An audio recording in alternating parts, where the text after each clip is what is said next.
आपका बहुत बहुत स्वागत है। शिव की 3 आंखें क्या संकेत करती हैं? बड़ा गंभीर, बड़ा रहस्य इसके अंतर्गत समाहित हुआ है। शिव की 3 आंखें क्यों हैं? ब्रह्मा की 2 आंखें दिखाई जाती हैं, नारायण की भी 2 आंखें दिखाई जाती हैं, लेकिन शिव को 3 आंखों के रूप में क्यों दिखाया जाता है? शिव की 3 आंखें क्यों दिखाई जाती हैं? त्रिनेत्रधारी, 3 नेत्रों को धारण करने वाले शिव है, ऐसा क्यों? यह निष्पक्षता का सूचक है। जो शिव की 2 आंखें हैं, इस संसार को प्रदर्शित करती हैं, संसारिक भाव को प्रदर्शित करती हैं। संसार के प्रति कैसी दृष्टि रखता है? कोई अच्छा है, कोई बुरा है, कोई सच्चा है, कोई झूठा है, कोई ऊंचा है तो कोई नीचा है। संसार की यही भावना होती है और संसार की उत्पत्ति का भी यही संकेत है। एक दृष्टि नहीं है संसार के पास, इसलिए संसारी जीव बार बार जन्म और मृत्यु के चक्र में फंसा रहता है। पुराणों में कहा गया है कि शिव को ना तो ब्रह्मा समझ पाए हैं, ना नारायण समझ पाए हैं। यानी जो उत्पत्ति है, जो उत्पत्ति तत्व है, सृष्टि तत्व है, वह भी आत्मा को पूर्णतः नहीं समझ पाता है। अपितु आत्मा से ही उनकी उत्पत्ति हुई है, आत्मा से ही सबकी उत्पत्ति हुई है।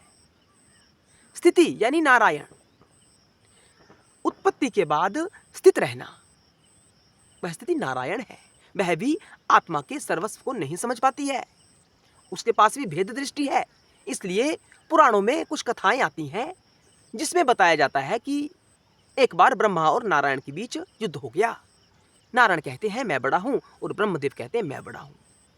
हम इस कहानी को इस वीडियो में समाहित नहीं कर रहे, आने वाली वीडियो में इसके बारे में आपको बताएंगे। अब हम केवल शिव के 3 नेत्रों के बारे में समझने का प्रयास करेंगे। चैनल को सब्सक्राइब अवश्य करें, क्योंकि शंकर जी से संबंधित यह चैनल है। शंकर यानी आत्मा।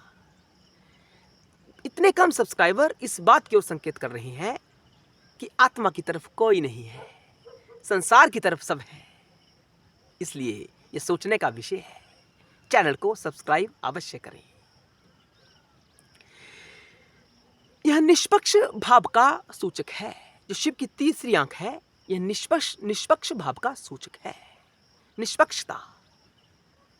शिव की दृष्टि में कोई ऊंचा नीचा नहीं है, कोई अच्छा बुरा नहीं है, कोई सुख और दुख नहीं है, समस्थिति।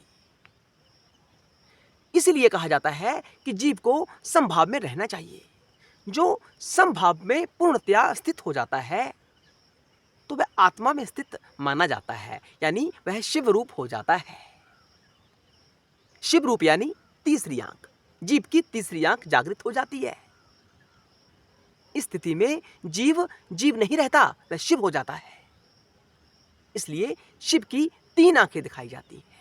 केवल शिव के पास ही तीसरी आंख है। जब जीव की भी तीसरी आंख जागृत हो जाती है तो वह शिव हो जाता है। निष्पक्षता उसके जीवन में कूट कूट कर भर जाती है। वह यह नहीं कहता कि तू अच्छा है या तू बुरा है। उसे पता होता है कि अच्छा है बुरा है, लेकिन वह इस झंझट में पड़ता ही नहीं है। वह कोई तीसरा रास्ता ढूंढ लेता है। यानी ना मैं अच्छे में, ना मैं बुरे में, ना मैं सुख में, ना दुख में। ऐसे साधक को ही मुक्ति प्राप्त होती है, अन्य साधकों को मुक्ति प्राप्त नहीं होती। तो शिव की तीसरी आंख निष्पक्षता की ओर सूचना प्रस्तुत करती है। शिव ने कभी यह नहीं देखा कि तप कौन कर रहा है, देवता तप कर रहा है या राक्षस तप कर रहा है। समान रूप से सभी को अनुग्रहित किया, सभी को वरदान दिया। ये शिव का रहस्य है। ब्रह्मा कहते हैं मैं बड़ा हूं, नारायण यानी स्थिति कहती है मैं बड़ी हूं। लेकिन बड़ा कौन है? जहां से इन दोनों की उत्पत्ति हुई है, वह आत्मा है, वह शिव है, वह परम शिव है, वह ब्रह्म है। इसलिए शिव के पास ही तीसरी आंख है, ब्रह्मा के पास नहीं है। क्योंकि तीसरी आंख ब्रह्मा की जागृत होती है जब शिव उनको परम ज्ञान प्रदान करते हैं। नारायण की तीसरी आंख जागृत होती है जब शिव उनको परम ज्ञान प्रदान करते हैं। अन्यथा वह भूल जाते हैं, अपनी उस स्थिति को भूल जाते हैं जो शिव से संबंधित है। वास्तव में ब्रह्मा और नारायण भी शिव ही है, लेकिन वह भूल जाते हैं। उनकी बुद्धि में ये प्रश्न उत्पन्न होता है कि मैं बड़ा हूं। इसलिए इनकी तीसरी आंख नहीं होती है, शिव की तीसरी आंख होती है। शिव यानी निष्पक्षता, जिससे अच्छा भी निकला है और बुरा भी निकला है, जो सुख को भी देने वाला है और दुख को भी देने वाला है, जो ऊंच स्थिति का भी ईश्वरत्व का भाव प्रस्तुत करता है और नीच का भी वही ईश्वर है। ऐसा नहीं है कि ऊंचे का ही शिव ईश्वर है, वह नीचे का भी है, वह निर्धन का भी है, धनवान का भी है, सबका है। यानी शिव की आंख दोनों तरफ नहीं देखती। जो दो आंखें हैं वे दोनों तरफ देखती हैं, एक अच्छा का प्रतिनिधित्व करती है, एक बुरे का करती है, एक ऊंच का करती है, एक नीच का करती है। जो बीच वाली आंख है वो निष्पक्षता का प्रस्तुतिकरण करती है कि निष्पक्षता। शिव हमें बता रहे हैं कि संभाव में आ जाओ। जब आप संभाव में आ जाओगे, आपकी आत्मा जागृत हो जाएगी, आपका शिव जागृत हो जाएगा। यही शिव हमें बताने का प्रयास करते हैं तीसरी आंख के माध्यम से।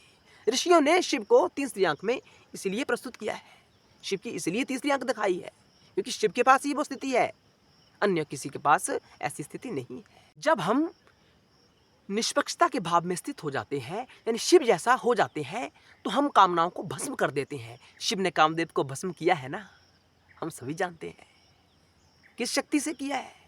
ये क्या संकेत करता है कि तीसरी आंख जो है ये कामदेव को भस्म कर देती है, कामनाओं को भस्म कर देती है। जब हमारी कामनाएं समाप्त हो जाती हैं तो मुक्ति हमारे चरणों में प्रकट हो जाती है। यह सत्य है, सत्य है, सत्य है। हर हर महादेव।